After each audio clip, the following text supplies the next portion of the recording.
Good morning, everybody. Thank you for joining us today. This is the latest of our webinars from our series of Nasstar webinars all around cloud technologies, optimization, and this one's really focused on data and how to optimize your data in the cloud. So for those of you who don't know much about Nasstar, we're a collection of specialist cloud organizations brought together to create a portfolio to help customers with all their cloud needs, whether it's cloud adoption, cloud modernization, app modernization, big data solutions. We sort of help customers on their journey based around their business outcomes and desired business outcomes. So today I'm joined by Paddy. Hi. Hello, Paddy. Paddy joins me from a company called Calibri Digital, who's actually part of the Nasstar Group. So they're ultimately our big data, ML and AI specialists within our portfolio. And Paddy's working with many customers all the time, delivering great data output. So he's come here today to share some of his expertise in the field of data, big data, and the art of the possible. So we'll kick off, but what I'll ask for people who have joined the session is, if you've got any questions you'd like us to cover at the end, by all means pop them into the chat, and at the end of the session we'll come on to Q&As and see if we can answer some of your questions. So Paddy, coming to you now. Yeah. So when we say data platforms, you know, we often see terms such as big data, data warehouse, data lakes, and you know, get all these different terms. What do we actually mean by a data platform? No, that's a really good question. So a data platform is normally an end-to-end solution that will provide some of those things that you mentioned, and other tooling together to provide a seamless end-to-end experience for not just the end users, but all the users along that journey. And so typically a data platform, you might have different pipelines and layers that manage data. So if we think of it like this, you might have, as a business, you might have certain databases that you use. You might have certain business lines that have a group of databases that need to be warehoused together. You might have data from third parties or other information you bring in that might be unstructured. You would take all of that data, you would normally put it into a raw layer within your platform, where then that information is organized, versioned. It might be given a unique identifier, so it's all cataloged together. Is that what we refer to the data lake element of things? Exactly, yeah. So everything kind of gets managed that way, and then the data would then be allowed to move through the platform itself. So depending on what those needs are, so you might have a layer in the middle where you're actually taking that raw data and you might enrich it, or you might remove unnecessary data or cleanse it.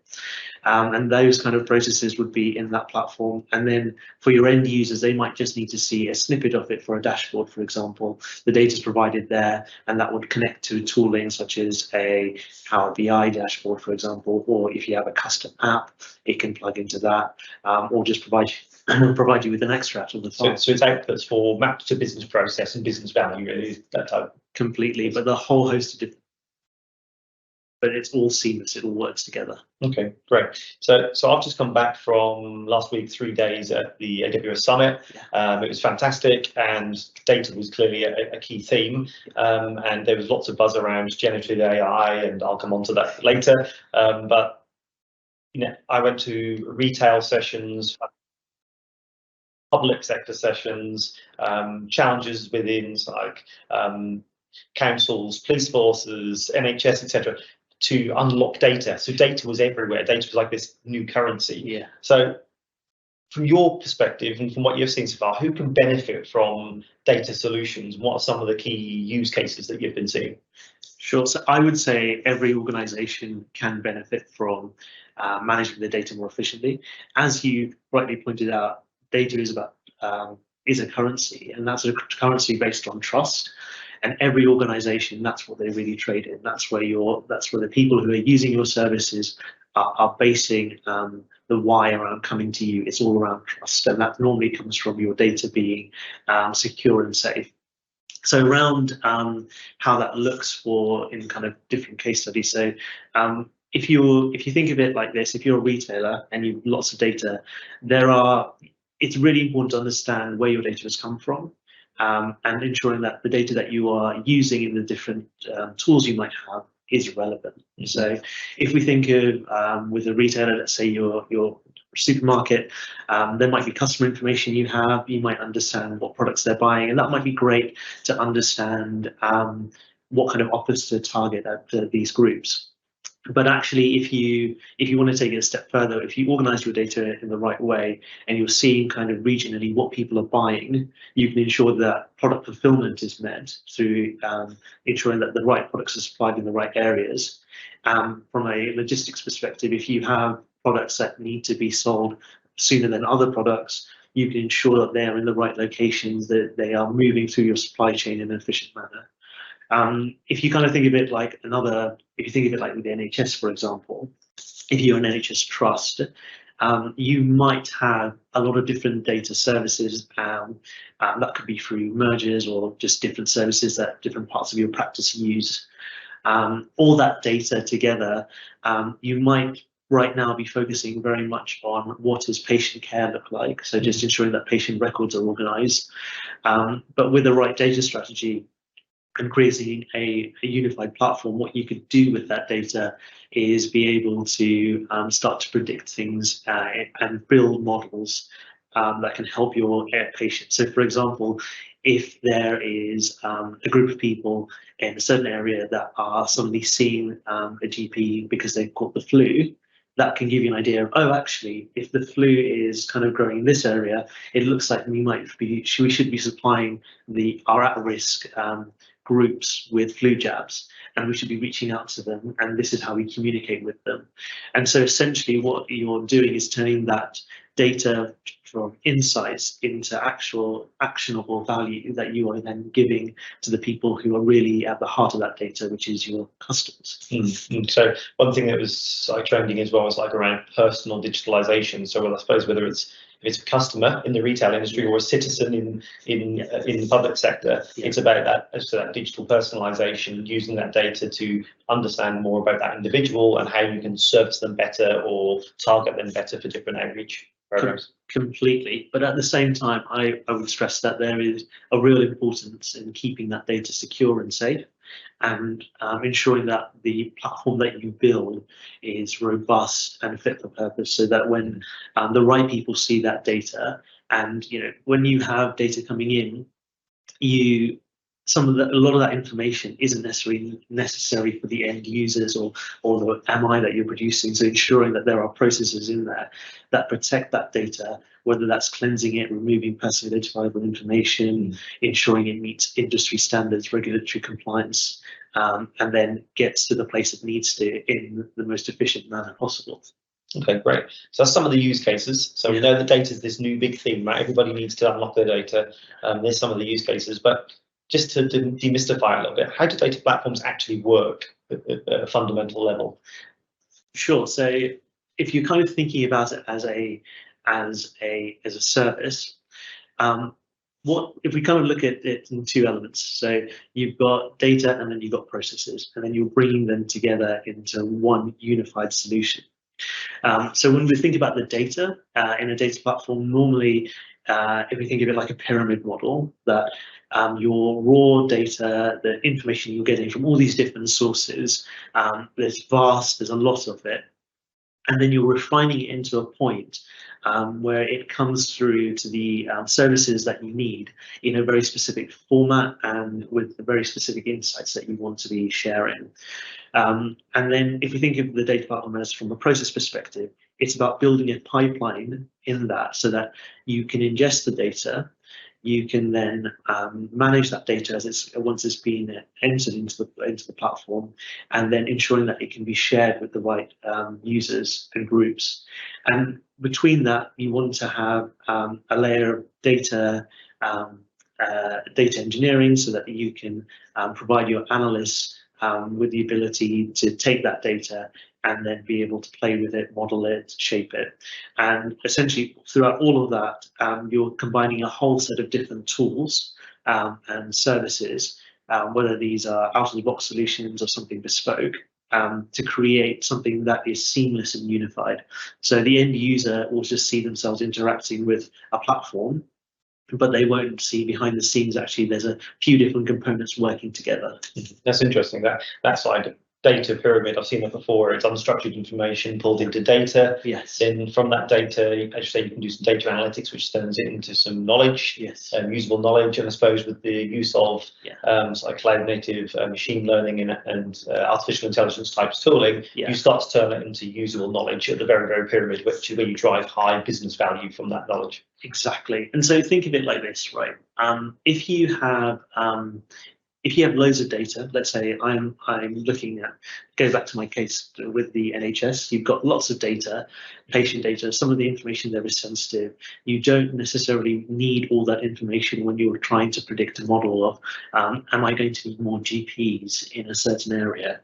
Do I need to increase the capacity of my current GP practices? Mm-hmm. So what you can do with a data platform that you might not necessarily be able to do with the kind of other models and services you have, is that you'll be able to create a unified service. So you're seeing the data as it progresses through. Again, at each layer and level, there is the right security and governance and controls in there. Mm-hmm. But then you can take snippets of that data from, let's say, you actually need to understand who your where your patients necessarily are based, but not their addresses. You need to find out what kind of services they use, and then you need to find out how many of them there are in a certain area.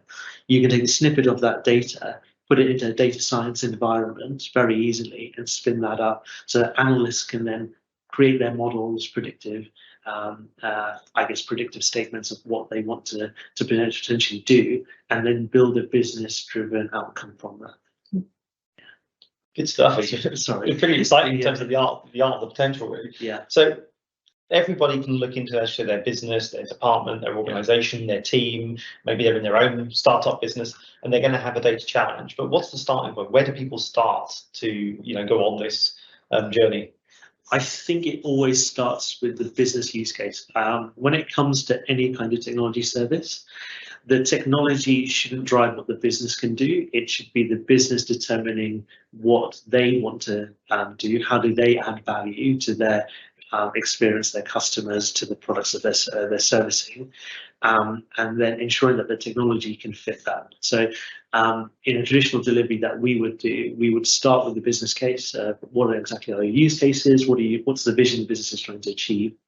And then work backwards from there. So taking all those different ideas of what they're trying to achieve, and then saying, okay, so we now work out what you need to do that. And so how would the platform architecture look? And so shaping the architecture around those business cases and needs, and ensuring that there is a service that is fit for purpose, that it can scale. And then ultimately, what data is coming into providing that end goal, and doing data due diligence on that. So does the data actually, is it relevant? Does that, is it going to, are there any inconsistencies? Is there anything else we need to make this data usable for what we're trying to achieve? And then unifying all of that together to provide that one solution. And I think when you approach it that way, what you can do is you can start to work with the business vision, work with the use cases, prioritize them, and you start to achieve a lot of different goals together as you're building the architecture and design of the system. And then ultimately, as you're kind of designing that, you end up with less inconsistencies and irrelevant systems and services, because everything is kind of, again, flowing from this one view of everything should be, you're not building things for a bespoke service to do one task, you're building things that will overall achieve a whole set of business goals. Yeah. So my next question was going to be around like, what piece of advice would you give in terms of best practice? But I think we've probably summarized there in terms of work back from that business problem or data problem. Yeah. And if you don't know what data problem you need to solve, I suppose the bigger thing is, what's your business challenge? So I was speaking to one of your customers at the summit, where you delivered a fantastic financial big data solution, and their biggest challenge was fraud and the misuse of products and services, and they knew that they were obviously being exploited by that platform, so they needed to solve the fraud challenge. And then the serverless architecture that you delivered for their data solution within the first few weeks of going live saved them millions of pounds of fraud cost avoidance. So I suppose understanding that that was their biggest pain point, and then working about how data can help solve that challenge is part of that initial thought leadership piece. Exactly, and one of the most important things I think as an organisation you can do is, if you're kind of starting from that point of the challenge, the business need, the vision of what you're trying to achieve, and then working back, you're essentially, when you're developing any kind of technology service, you're shifting all that risk left. So very quickly you'll understand if something is fit for purpose, if it's going to work for what you need, and you'll see results fast. If you kind of start to work with, oh, we've got all this data, let's put it into a service, let's build it into a platform, without really considering those business goals, you end up in a situation where you don't see those results until right at the end, and it may not be fit for purpose. Yeah. And I think every business will have different needs, but the important thing is that when you're building that architecture and design, it's being designed to be scalable, to add future value. So if there are other interesting tools and technologies that come in, they should be easy to kind of adapt and bring into the platform you build, and it shouldn't be, okay, we've got to start over again. Mm-hmm. Okay, so some of the customers that I've been speaking to in the financial services industry, it may be around compliance to things like banking standards. I was speaking to a customer in the police force, and they were talking about sharing of data across different regions and stuff like that. So they've got these challenges, and there's always this question of, how do you ensure ongoing data governance and security within a data platform, and how important is it, one, to get it built in up front, but also, are the cloud native tools up to the job of meeting today's demands around security? Yes, well, no, it's such a good question, and I would say your data governance strategy is at the heart of everything you do. So understanding where your data is going to be used, who should have access to it, how should it be managed, what industry standard compliance regulatory demands do you need to meet. Very clear doing that up front, but it is an ongoing thing. It's an active process of, as you build it, and then as an organization you define it going forward, everything should adapt and move with that. So in the services we typically build, we'll build that with a framework that can adapt as the organization will adapt, and they'll be doing different things. And all the cloud providers, really, they provide great out-of-box solutions, and they'll be already thinking about those kind of standards in mind. They say, okay, we're going to be addressing this in what we build because we need this to achieve X number of different business cases, and it needs to do that from day one. From there, with these cloud providers, you can use their existing out-of-the-box solutions, or then you can create bespoke solutions yourself, or connect to third-party services that you might be already using to kind of build something that is very tailored to your business. And generally, if there is an API, it will normally connect in, and you'll be able to do it. And there's plenty of tooling available with all the cloud providers that if you have something that you currently run as a process, to bring that onto the cloud.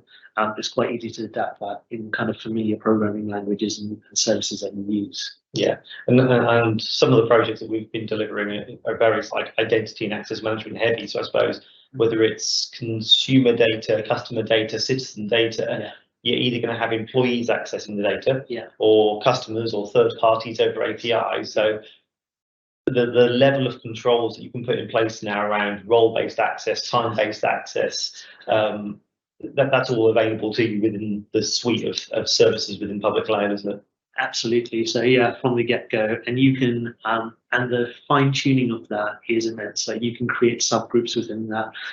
So you're not limited by kind of the set of profiles. You can create things that are very clear for your business needs. And essentially, when we are building data platforms, we always go with what is the minimum amount you need to be able to do the roles and tasks that you're trying to achieve. So ensuring that no one has too much access to data, ensuring that there are clear groups and boundaries, and that these are constantly being audited and revisited to ensure that the right people have access there. And again, with the cloud tooling available, there are many out-of-the-box solutions with the cloud providers to give you a quick view of who has access to what are they seeing, when are they accessing it. So you get a lot of control and scope there too. Yeah, okay, great.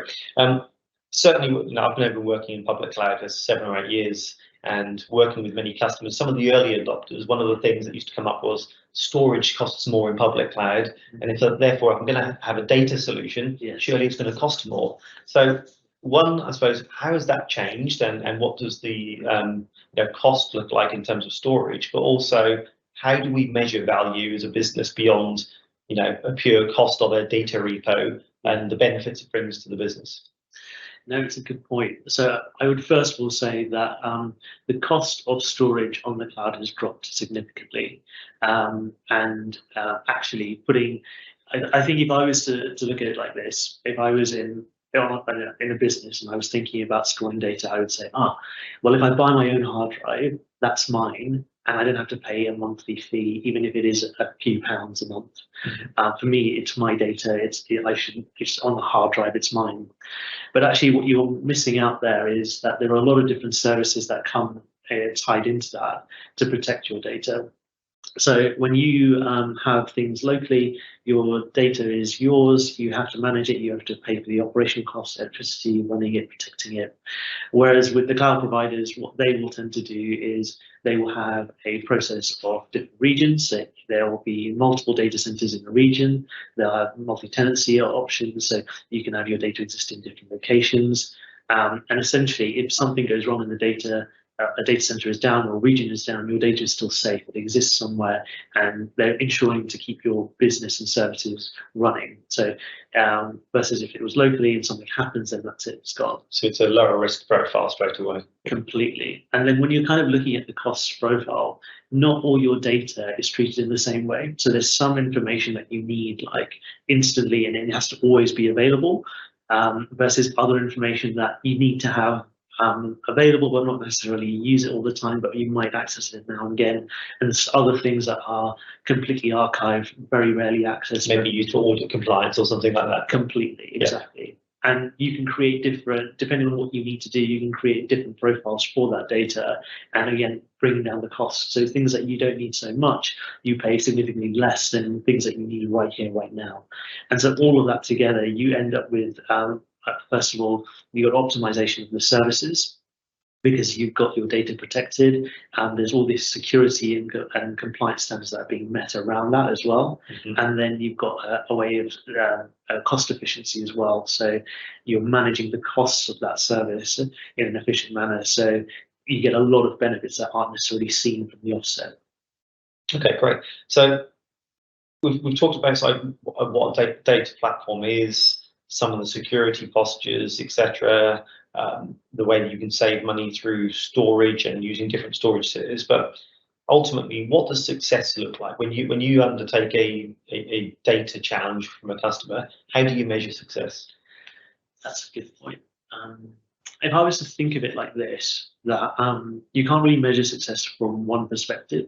You've probably got a couple of different perspectives to look at. So for starters, does this process make things better? So is it making things more efficient? And so from an efficiency perspective, are my resources that were maybe taking 2 weeks to run a process and were kind of busy with it, are they now free to do other things? Is this process now simpler to use? And so a lot of the times when we're building these data platforms, what we're seeing is that what might have taken 2 or 3 people a couple of days, weeks to do, you can take that task, put it in the cloud, automate it, and you can do it in a couple of minutes. And so that kind of efficiency instantly is very visible, and you'll see that. I'd probably then look at it from a cost perspective. So is this cheaper to run? And so you're not just taking into account the IT infrastructure you might have around you, but also what does your team do now that they're free? So the resources that we're spending ages trying to get the data into a state where they can manage it, they can now actually get insights and provide the reports that they need to, or they can actually start to build better products and services and gain some other research or development, or build case studies or something like that. A lot of the time you see that those resources that were playing with the data to get it into the right shape can now start to do actual client studies of what do they want to do with that data and how can they innovate the business.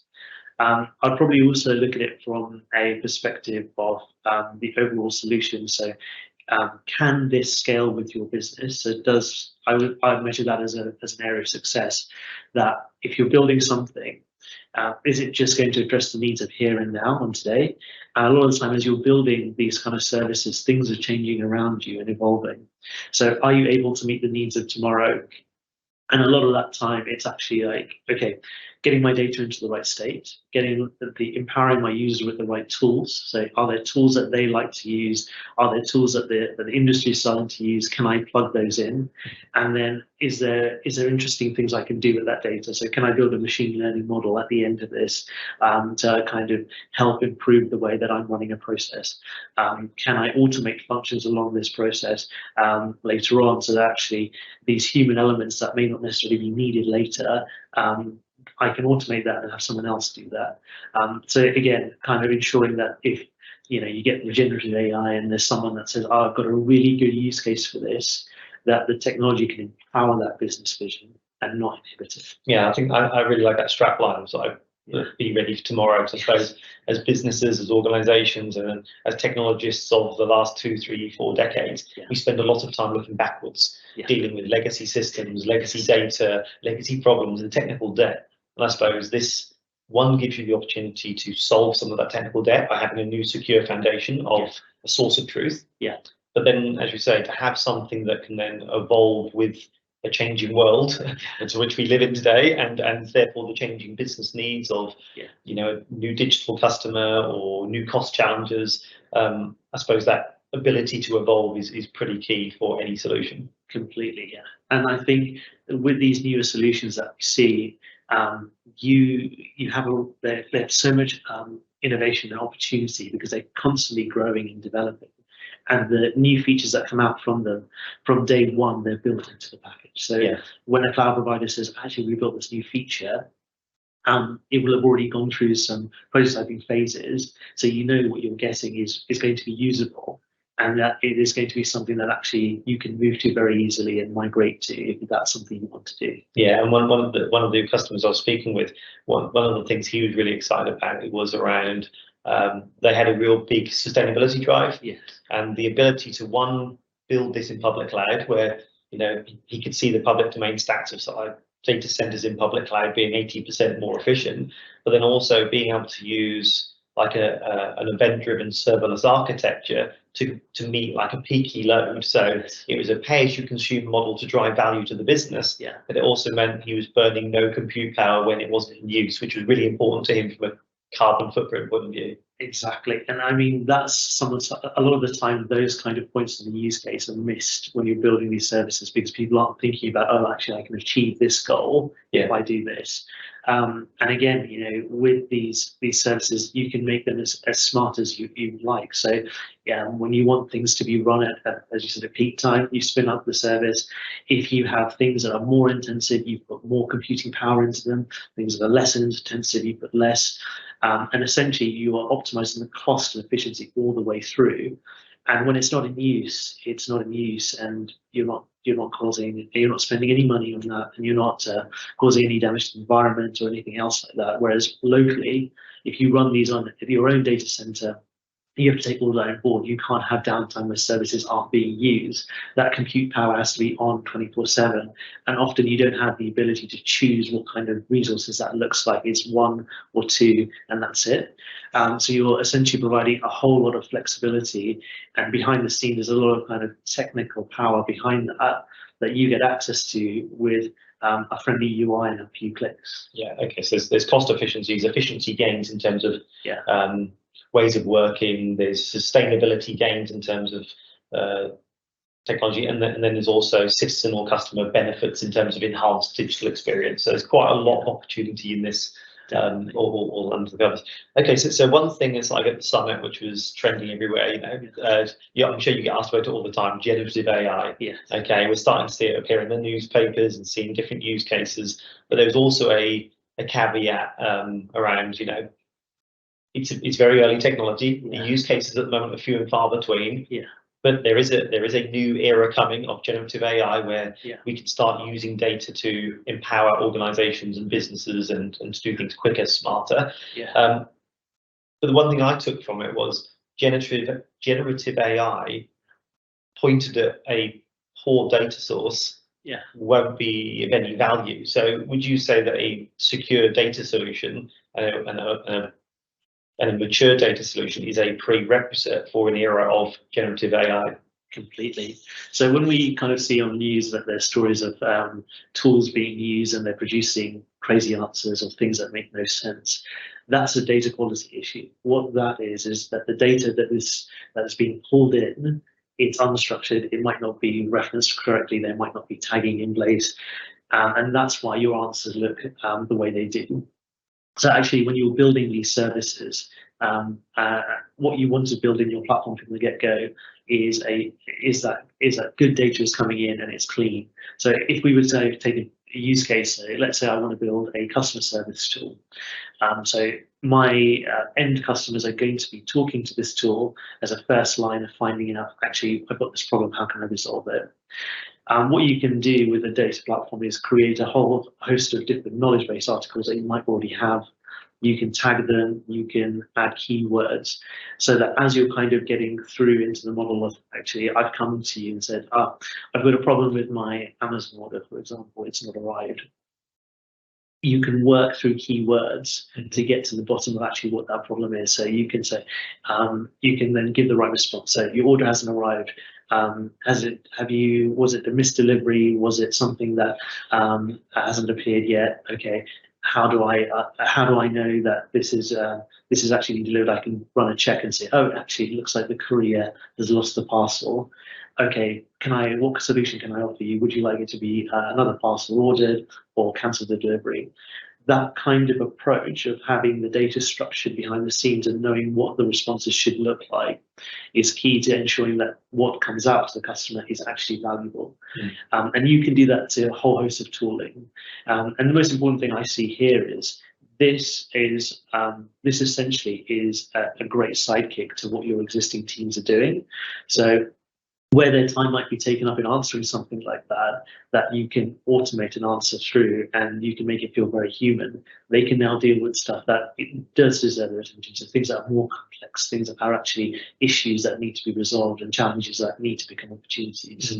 I'm just thinking out loud there, I've got teenage daughters of my own, and they like to do everything through self-service, through apps, through digital means. So I guess being able to use a data platform on the back of your contact kind of center or contact solution allows you to now service customers or citizens who want to self-service and be able to do these things for themselves without phoning up and speaking to people and going through that kind of more traditional approach. Completely. And it makes things like, and we're talking about kind of, if we're thinking about a user experience, right?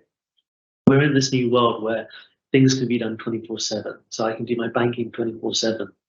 I don't have to wait for the branch to open up and need to turn up and then wait for someone to respond. I can open up my app. I can do the things I need to do there. The key thing is that when I get stuck, I need to also have that support mechanisms in place.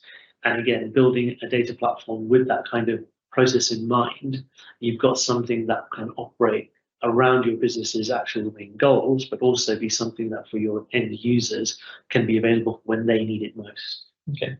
Paddy, thank you for sharing your insights. No, my pleasure. Really appreciate the chat, and I'm really pleased to have you and the Calibri team in the Nasstar family now. I think you're doing some really exciting stuff for our customers. So I suppose the main thing for us is, data is now the new currency, whether it's public sector, private sector, enterprises or startups.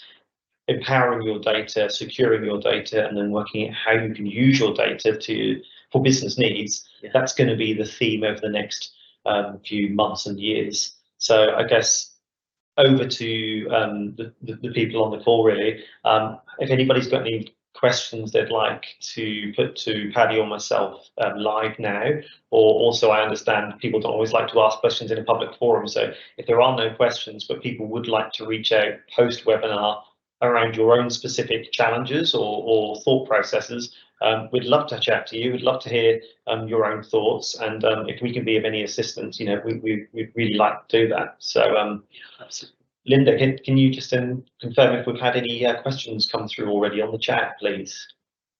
Yeah, we've had one question in, which is, what cloud platform does Nasstar use? I am currently working on my AWS certification. Okay, so at Nasstar, we are multi-cloud, so we are premier partners with AWS and do lots of solutions in the AWS stack. We are also gold partners with Microsoft and equally do lots of great exciting projects in the Azure stack. I know the Calibri team, you've done some exciting stuff in the Google stack as well. Yeah. So ultimately, I think we've delivered great business outcomes on all three stacks. I don't know if that answers your question. You know, we all have our own allegiances, but I'm not going to say what they are because that'd be unfair to do so. But yeah, we work with all three hyperscalers, and the services and capabilities in all three are there. Different ones have different probably enrichment cases depending on the use case. And I know if I went to Paddy and the team, they prefer not to have a dictated platform, and actually again work back from the business challenge and find the right platform and the right set of services to deliver the best value to that customer use case. Hopefully that answers the question. And well done for working towards a certification. Yeah, yeah, absolutely. Useful. Yeah. Okay. Yeah. No other questions? No, none for now. Okay, that's great. So I suppose from your point of view, Paddy, as I was at the summit, everything was around data. And as we were talking to the different customers about how they can unlock their data, one of the things was, you know, they're trying to go on this journey by themselves a little bit. Yeah. And it's a big topic, and it's quite a niche topic, and they may know their challenges or they may know their frustrations. But is it easy for an organization or a company to go on the journey themselves? And if it is achievable, you know, how quickly can they achieve outcomes in comparison to coming and working with someone like you and the team who have done this thing over and over again and have got lots of experience? Well, it actually comes down to that. I think it is a good point to mention. So I think for starters, with organizations, if they have the resources that, you know, they can push them to do whatever they need to from a technology perspective. But I would always ask the question, is that the right use of your resources to push them into learning new technology and pushing them to maybe build a service that is completely new to them and kind of go on that journey of exploration? I find that it's better to work with a partner. Again, with part of what Calibri does is that we've done this kind of data journey before. We've built data platforms multiple times with different clients for different business cases. And we've seen kind of what the best practices are from that. We understand where things can go wrong. We have that insight and knowledge. So being able to share that early on and say, okay, these are the problems you're likely to face by doing this approach. This is how we mediate them. And this is our experience from that. And then bringing a team of experienced resources to build it. That has its own value, and you can build things really quickly because, again, it is from people who understand the technology. And I think one of the things that we do really well at Calibri is empowering the people we work with. So it's not kind of this black box that says, this is the magic, this is where it kind of happens. It's actually like, this is how it works, this is how you interact with it, and being able to empower the end users to not just understand how the services function, but how to get the value they need out of it. Yeah. And you know, that comes in many different forms, from kind of working with them through building the solution, getting those kind of requirements, to actually that kind of support at the end of it, so kind of empowering them to say, these are the tools, these are things that we've seen, and if they have ideas for innovation, we can kind of help implement that too. Okay, great. Well, thank you again, Paddy. It's been great. Thank you. Enjoyed with you today. I think we'll finish the session there. By all means, think about your own data challenges or your wider cloud challenges. Feel free to look on the Calibri digital website and the Nasstar website. Lots of great case studies on there around some of the things we've been doing with different customers. Some of them may resonate with you. I'm Steve Sell, Director of Public Cloud here at Nasstar. And I'm Paddy Vishani. I'm the Engagement Manager at Calibri. Okay, so reach out on LinkedIn if you'd like a more of a one-on-one chat, and we'd be glad to talk you through some of the opportunities Thank you for joining, and feel free to join future webinars. We've got one coming up next month, I believe, on security and optimization, again, keeping that theme going. So thank you for your time, and see you next time. Take Thank care. you. Bye. Bye-bye.